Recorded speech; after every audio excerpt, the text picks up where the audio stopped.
Hey, what's up, guys? I want to welcome you guys out to another episode of Courting the Kaz and Queen. And as always, I am Kaz. And I'm Queen. And this is this little podcast of ours. These are conversations that happen between a husband and wife in the privacy of their own home that we bring to you guys here on YouTube and on all streaming services. Sometimes to make you laugh, sometimes to make you think, to be introspective. But most of all, we want to open the lines of communication between men and women, husbands and wives, friends and lovers, and all in between. Thank you guys for joining us, of course.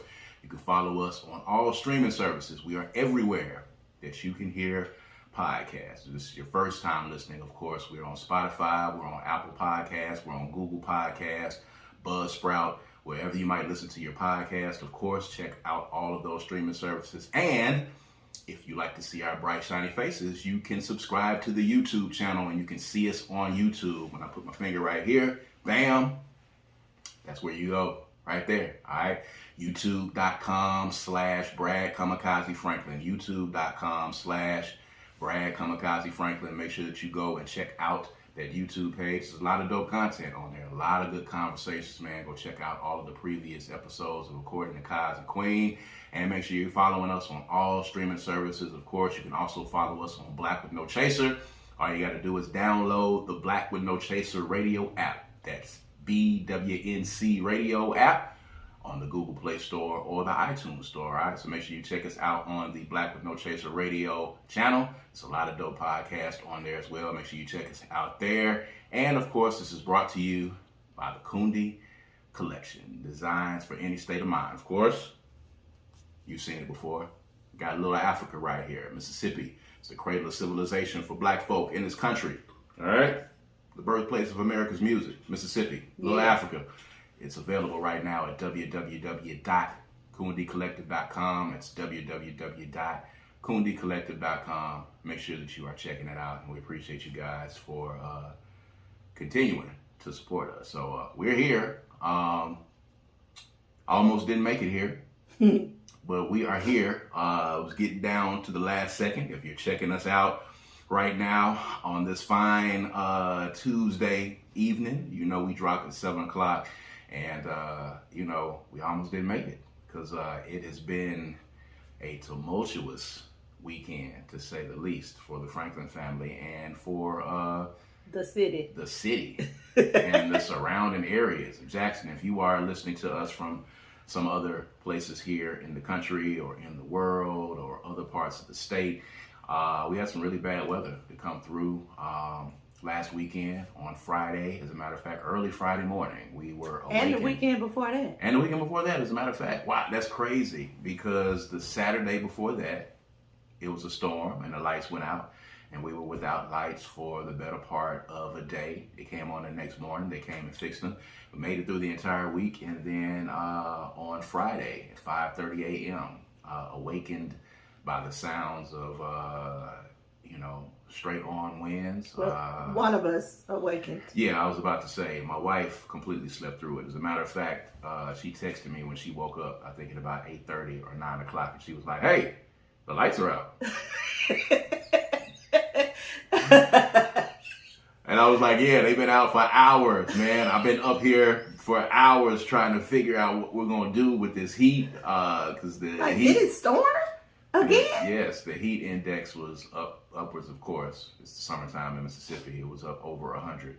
Yeah. So immediately when the electricity and the power goes out, you're trying to figure out how to make this as comfortable of a situation as possible. Of course, we've got the little one here. We've got the new fur baby in the house, Rocco T'Challa Franklin. And I was fast at it, trying to figure out what we needed to do to make this as comfortable as possible. So I had been up and trying to figure things out for about 3 or 4 hours. And then while I was out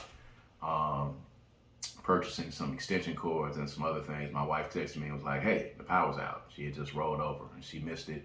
It was a really bad storm. I was looking at it through the window in the bathroom, because I actually kind of get up to go to the bathroom around 5:30, maybe 4:30 every day. And I was looking out the window and I was just watching the weather, and it was crazy. It was like straight line winds coming through the backyard, and you couldn't really see at first. And then as the light of day came along, there's still a lot of branches. I was actually looking out in the backyard yesterday when I took Rocco out to use the bathroom. It's a lot of limbs back there. Yeah, I would like to go back there and kind of clean them up, but with this weather, who knows? It might come again. I don't know. Yeah, so you have been out with them, so you did actually get a chance to see. Mm-hmm. Like, there's a couple of limbs out there that I was saying to myself, like, okay, this limb was pretty big. Like, had they gone in another direction, it could have gone through a window. It could have gone through, because we got the patio window right here. But thank God it didn't. Yeah. We got a lot of trees back here. Like, so, in the light of day, when you go out and you see the aftermath of a storm, I remember going out and driving out in the aftermath of Katrina, when Katrina came through Jackson. And we were together then for that matter, but it was a lot worse, of course. But I remember driving out and it looking like the apocalypse had hit. It was completely dark. There were trees. Some people were blocked in and couldn't even get off of their street because trees had been uprooted. And that happened this time. A lot of people lost their lives. But it was an adventure. So we were without power for the better part of 3 days. It wasn't as long as it was with Katrina, but we were without power for 3 days. Luckily, after, of course, doing a little research previously, made a very, very good investment in a generator. One of the best investments that I think I made. I'm pretty proud of myself for getting a generator. I'm also proud of my portable tire inflator, too, as well. Those are two of the best purchases that I have made as a grown-up in my entire life. Top 5. That tire inflator has been a lifesaver, and this generator was actually a lifesaver because we were able to fire the generator up, and it took a little bit to kind of figure it out. The Franklins did figure out that we need to have a contingency plan and a storm plan and a no power plan and a no Wi-Fi plan. We had to figure it out, and by day 3, we had a really good plan in effect because incidentally, the lights came back on at like noon on Sunday, and then they went back out again. 4 hours. We had it for 4 hours, and we wasn't even home for 2 of those hours. Yes, we were so eager to get out and check on people and make sure our family and everything was together that we, took a ride. It was a nice day. Yeah, it was. And some people still didn't have power. Some people, as we speak right now, as this broadcast is airing right now, some people still don't have power. And we don't have internet. Yeah, well, we've got internet now. Huh? Yeah, we got internet. Didn't you just hear me? Before we even started. Baby, I don't be listening to you. I've gathered that. Which is cool, because I don't be listening to you all the time. I learned it from you, actually. Well, that's good. You taught me how to do that. You are mastering it, let me tell you. Well, yay. Yeah. That's cool. You didn't even take a look at the TV when you came back here. I did not. I actually, when I came in and went in the room, I don't think you even know that I left. And I went all the way to Ridgeland, to the Xfinity store, to get a modem. You did? Yeah. I've actually left the house, and I was gone for a couple of minutes. I got in here, the modem was now plugged up, and rage just filled up inside of me because after all of this time without having lights, and I get in here, and now Xfinity, which was lollygagging, by the way, I'm actually considering changing the service, but they said that the internet was back on, and I get back in here, and the modem has been shot. Doesn't even plug up, didn't even power on, so couldn't even. How could that happen? It was lightning, maybe, the power going out, maybe it shorted, I don't know what it is, but the modem wasn't coming on at all. Oh. So that's why I was saying not in range. So that's why it wasn't up. So apparently, at some point today, earlier, the internet came back on. When I called you, actually, earlier, and I was like, hey, check it. I got the notice that it was back on, and it wasn't working. When I got here, tried to plug it up, didn't come on, and I was filled with anger. And I left You really got to learn how to manage that a little bit better. You be getting beside yourself. You get out of your body. I don't like things out of sorts. I don't like things out of sorts. When things are out of sorts, it gets me out of sorts. So the thing about that is, and I understand your normal reaction is going to be what it's going to be, but you get a good 2-3 minutes to be in that reaction, and then you have to ask yourself a question. Can I do anything about this?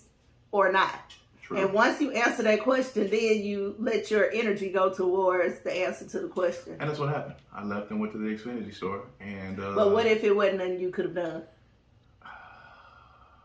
I guess we would have done what we've been doing for the past couple of days. That's right. And it would have been fine. Burning up hotspot and watching our iPad in the bed like we were on a picnic or something. You know, I want to, while we're talking about this storm, I want to mention, I think I'd be remiss if I didn't. I want to mention that, you know, it's really easy for people to go to the negative. And I'm not poo-pooing that. I think that has its place. We all are human. We have reaction to things. Yeah. But, you know, I've been staying off social media since this storm because I really just cannot manage all of the negative rhetoric. It just does something to me. So, you know, I come in and pop in and say what I got to say. And I don't mean to come off like I'm just sitting over here like, la, la, la, la, la, it's a beautiful day. No, I'm, you know, in my feelings about it too. In fact, the city's energy is so low. It was so low. I think that it was Juneteenth weekend that picked it back up, citywide. I think it was.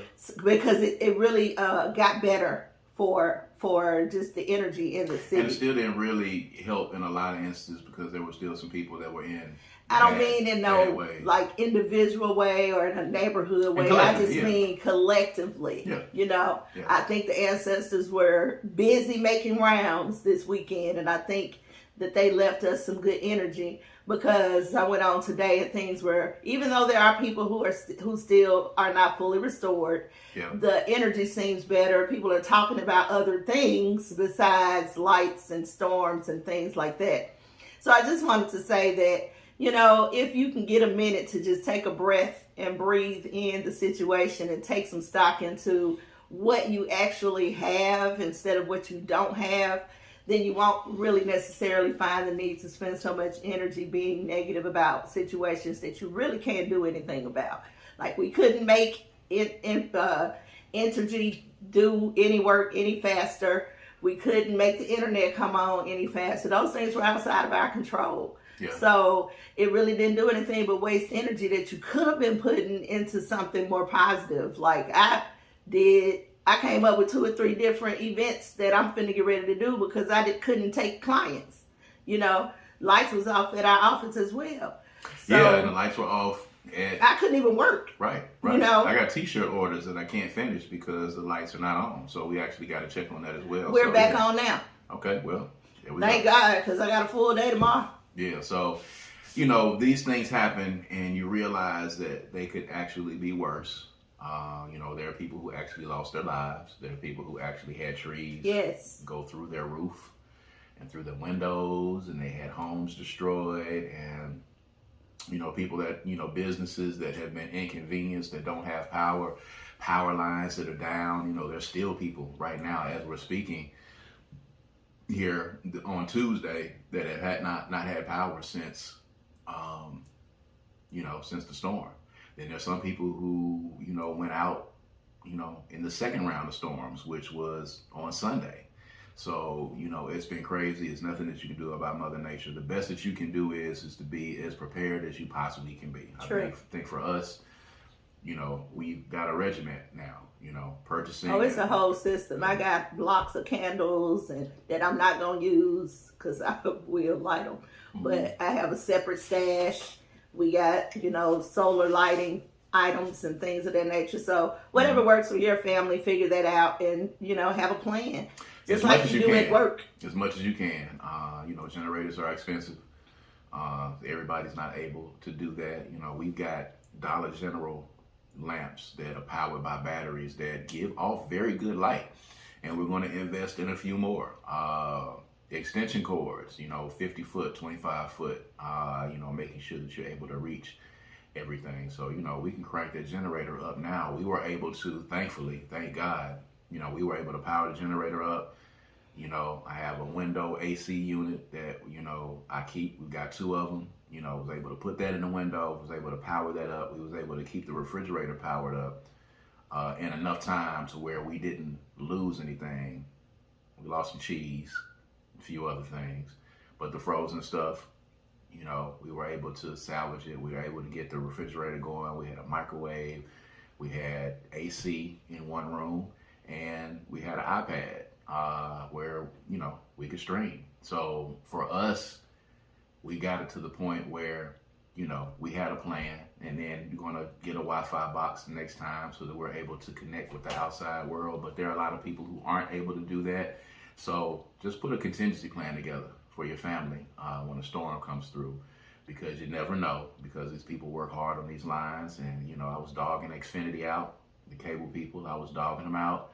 And after I got through dogging them out, came back and it was on. So they work hard, and I know it's inconvenient, and people get really upset, and people get mad, and people post, and it's inconvenient. But understand that it's probably more inconvenient for someone else that's close to you, that's right by you. So there's that on that. Juneteenth was this past weekend as well. Father's Day was this past weekend. How was Father's Day for you?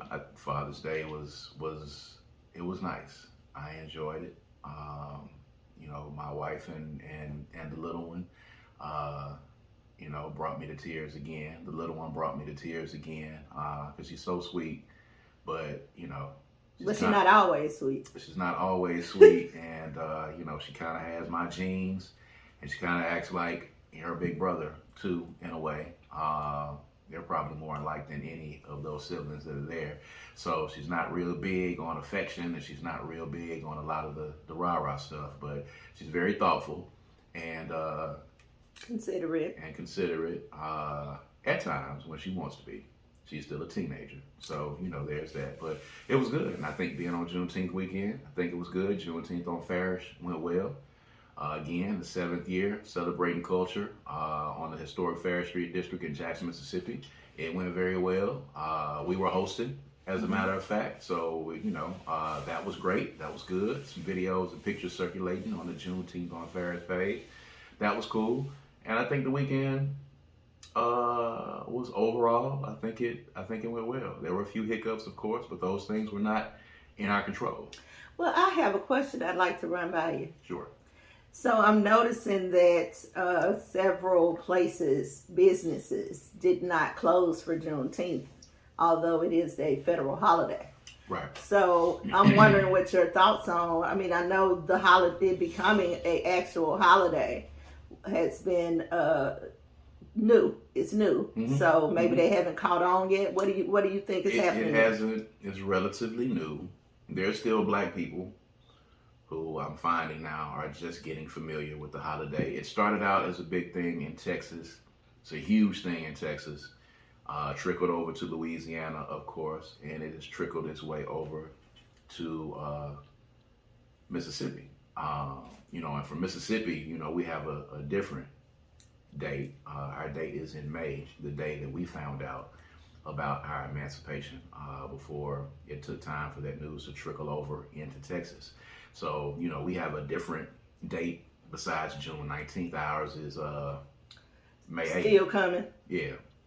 May the 8th. Yeah. It ain't here yet. Well, there's that too. But it's new. It's a federal holiday. Some offices were closed. A lot of people were not closed. And of course, we know that a lot of people did not close just out of pure racial spite, racism. They're not going to recognize it. They don't want to recognize it. And you know what? If you're not black, I don't expect you to understand it. This is about black folks' emancipation. This is about the moment that we were freed from the bondage of government-sanctioned slavery. This was not just a bunch of white guys that got together and said, we're going to do this. This was a government-sanctioned action, government-sanctioned slavery that we were emancipated from. And it's our Emancipation Day. It's not here to compete with the 4th of July at all. If you choose to celebrate the 4th of July, that's cool. It's a day off. You're going to get to drink. You're going to get all the good stuff that you get to do on the 4th of July.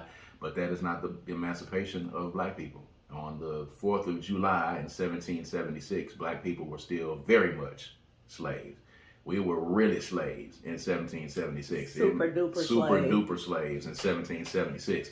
So that's not our Independence Day. That is the Independence Day for white folk in this country, not for minorities and not for black folk, not for any other race of people that was here in this country. That's not our Emancipation Day. It's not our Independence Day. For us, it's just turned into another reason for us to gather with our families and to enjoy, barbecue and drinks and, talking shit. And being off work. If you're going to let us off. If you're going to let us off, we're going to be off. And if, I saw some people there are those white people, and these are not all white folks, okay? When I say this, I'm going to preface this by saying I'm never generalizing a group of people. But there were some white people who reveled in the fact, made a big deal of the fact that, I went to work today. I had it off and I went to work today. You should have went to work today. Just in defiance. And yes, there was no reason for you to be off. There was no reason for you to be off. But I bet you will. I bet you'll take it at some point, just like we take the 4th of July. We understand that the 4th of July is not for us. We understand that, but we're going to take it off. We're never going to. They may as well have just been saying, I am a racist. Mm-hmm. I didn't take off for work today. Yeah, so, But you call them a racist and they got a problem. Yes, identifying racism is not racism. So you can't call us racist because we are identifying your racism. That's not exactly how that works. But if you decided that you want to go to work and you want to make this defiant statement, if you are a white person and you went to work, good. Because that's where you should go. Because this day is not for you. This is the And we're not asking for your permission to celebrate. Or approval at all whatsoever. Not asking for your permission or your approval. We don't give a damn about what you think about it. If you think it's made up, if you think it's something that, is not valid, if you think we it's something shouldn't that's have not our real, own separate celebration, whatever it is that you think, we don't care. We don't give a damn. I need you to look into my eyes. Don't care at all. Because it is a federal holiday now. We're going to take it off. And as far as the state of Mississippi is concerned, it's not recognized. Maybe the bill will go through in our legislature to make it a holiday for everybody in the state of Mississippi. Well, the Confederate holiday still stands. Of course. And there are some people who get off of the Confederate holiday. So if you have that holiday, of course, I don't see how in the world you're not going to be able to give Juneteenth off. I'm really interested because I know that bill is probably going to be presented. I'm really interested in seeing what the conversations are going to be behind that, because it's Mississippi, and Mississippi is going to do what Mississippi does at the end of the day. But we'll see how that happens. So happy Juneteenth to everyone, and I hope you celebrated well, and I hope you celebrated as hard as you did on Cinco de Mayo and St. Patrick's Day. And if you didn't, and you didn't know about it, shame on you. You need to learn. You need to learn about your history. I wish folks would stop saying, y'all celebrated on Cinco de Mayo, you need to celebrate on Juneteenth. Y'all celebrated on this. And listen, stop. Good Lord have mercy. Just stop. The only charge we have, if we know, is to teach. That's it. You can't judge. You can't pass judgment on people for what they do. Let them folks do what they do. If you somehow feel connected to them not celebrating in the same fashion, then use that same post where you're getting on there talking about them not celebrating to educate them on why Juneteenth is important. Yeah. How about that? It's important. Use it as a teachable moment, because everybody doesn't know. There are literally people who are saying and posting, I just didn't know about it. It has not made the rounds yet. And some of them do know, but don't understand how significant and how important it is. Yeah. So it's always an opportunity to make people aware, especially if you know. Once you know, then it's your responsibility to educate. That's just how it goes. Yeah. So it's doing no good for you to come on and just kind of be, all shady with your comments. Like, that's not beneficial to anybody, and nobody cares. Nobody's going to not celebrate because you made your post. So It's true. So, and there it is. So, you definitely said you want to talk about this Dr. Umar thing. I'm not one of Dr. Umar's biggest fans. I feel like he's a grifter and a charlatan. I feel like he's taking donations from a lot of people. I don't think that school is going to ever open. He says that it is, but that money has been sitting in GoFundMe for a long time. They froze it at one time and wouldn't even let him get to it because it's been several years. So, he's put up these posts about the building's going to be here, we're going to put it here, put it there. So let me just say that in most instances, probably 85% of the time, I'm not a fan. However, there are instances where I see clips of Dr. Umar Johnson where I agree with what he says.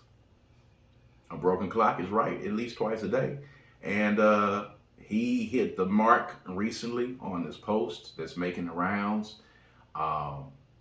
He was asked about the black man's responsibility in building community. He was on another one of those super machismo, super uber masculine young fella podcast where, of course, he had a problem with the women that have kids. Why do you women have kids? You expect us to love you because you have kids, and you expect us to do this, and you expect us to do that. And, basically, we hate black women. That's what I hear whenever I see these podcasts. Wow. And I also hear we're not having any sex with women also. That's what I hear in the Baby, why it gotta be that? They can't be smashing. They can't be, because they hate black women so bad. They want them to be absolutely perfect while presenting themselves in an imperfect package themselves. Maybe they love themselves so much that they don't know how to love black women. Or maybe they don't have the experience of the black woman in their lives. I don't think any of these dudes is fucking. I'm just going to be honest with you. I don't think any of them are. And if they are, they're dating somebody that's probably really not smart enough to understand that they're dating a narcissist or a guy that has some unresolved trauma or whatever the case is. At any rate, of course, on this particular podcast, the guy was again trying to blame black women for the state of the black race, and Umar challenged it. And actually, he cooked Buddy. He cooked him. And I could not disagree with what Umar said. And I watched it, and I was like, oh my God, I agree with every part of it. I agreed all the way to the end. I won't say that I would hit the donate button for that school that's never going to materialize, but hey, he was on point. And I sent it to you, and you said you definitely have some thoughts on it. So I want to hear what your thoughts were. Well, actually, I was just kind of messing with you because you think I don't know what you think, but I thought it was... You lean conservative sometimes. A lot of times. Yeah. But I agree with him too. What I like, though, is that he was using that opportunity to teach and educate these young black men. Mm-hmm. So while one person may look at this as him defending black women, it didn't even necessarily come across as that to me. It came across as a elder, so to say, spitting game to a young brother. That's what it looked like to me. And I think that you may ask him on another day and not get that conversation, but for the day and for the purposes of where he was and who he was talking to, he spit game to them brothers and let them understand that the reason why black women are in the situation that they are in is because we have had to step up and be in position of the black man. So now that women are more masculine and independent and don't need a man, now it's our fault. But you, black man, put us in that position to where we had to do what black women have been doing since the creation of time, which is make no way out of no way, survive. We have been in survival mode for generations. Generations. And a lot of that has to do with the fact that our black man was not there. Not all because of his own fault. For several reasons. He was just not there. Right. So the black woman had to be woman, man, God, everything to her children, her community, her church, her family. She had to be all of that. So you don't put the blame on us for rising to the occasion. Take ownership of the failures and mishaps, because all of it was not intentional and we didn't create it. It's systematic, a lot of it. Yes, absolutely. So, I don't know if the charge or the question should even be whose fault is it that the black race is where it is, because the answer to that is not black man or black woman, because all of our actions are reactionary. They are a result of something else. So I agree with what he was saying as well. I mean, first of all, you have to, go back and you have to learn the causes for the effects. There's always a cause and effect. You have to have the discussion, and if you saw the clip in its entirety, he said you can't have this discussion without discussing the systemic issues that took place to put black men in the position that they were in. By design. By design, the systemic issues that were there. Those systemic issues are the issues that cause the black man, in a lot of instances, to be absent from his home. Those systemic issues are the cause of the black man not being able to be good fathers in their home. Those systemic issues are the cause, okay? And the reaction in our community with a lot of black men, that reaction in our community is what has caused women to react in the way that they have reacted. They were forced to have to step up and be the mothers and fathers in these households because the men were not present. What Umar challenged these brothers to do is to be accountable. Take ownership. Take ownership in the fact that, yes, it's going to take a concerted effort from both men and women to fix what ails us in the black community, but there's a specific and a special responsibility that falls upon the black man in the community. And we have to be cognizant of that fact, and we have to not be scared to look at that fact. He said some things that really struck a nerve with me. He said, y'all are talking about these women that don't have men in the homes. He said, go to their home, knock on the door, and say, hey, how many sons do you have?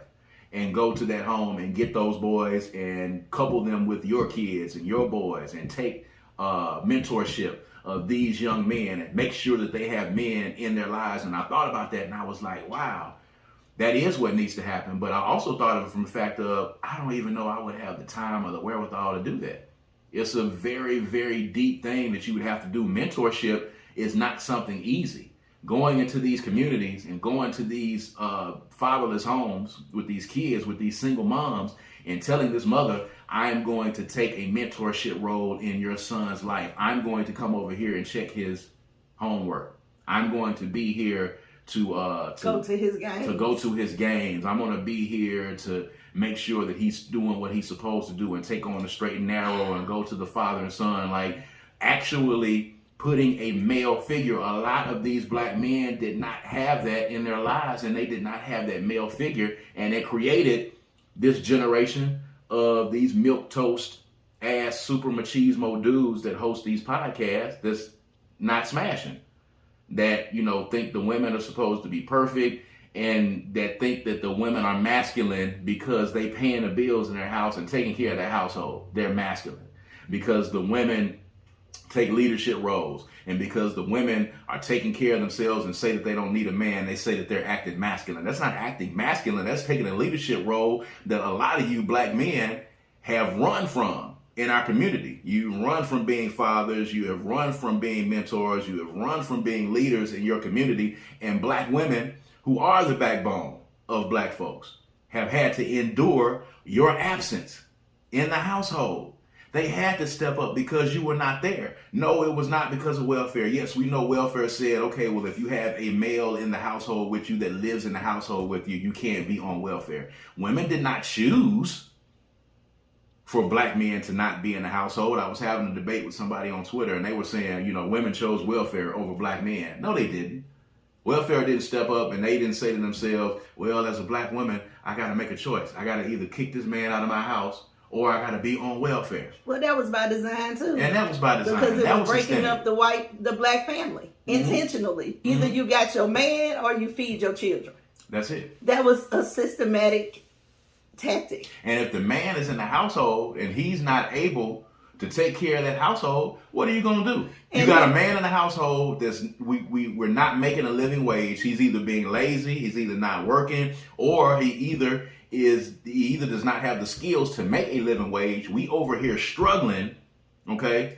So I'm supposed to let my kids struggle when there's this program that's developed right here that says that, you know, XYZ can happen if you apply for welfare. That's not saying they went to the man and said, hey, you got to leave and I got to kick you out on the street so that I can get this welfare. What else was going to happen? You're going to leave the man in the home and the kids not be provided for and the household not be provided for? Or are you going to try to make a way out of no way and get your family up out of poverty? Not to stay there, not to stay on welfare, but to try to give yourself a leg up out of poverty. And that existed because systemically the black man had been beat down at that point. Okay, the prison industrial complex, the drugs that were pumped into the communities, the disparate treatment between the disparate treatment of black folk by law enforcement. We're talking about redlining. We're talking about gentrification. We're talking about all these things that happen systemically that exist that just beat down black men to the point where, generation after generation. Generation after generation. So what's happening with women now is a product of all of that. That's not black women's fault.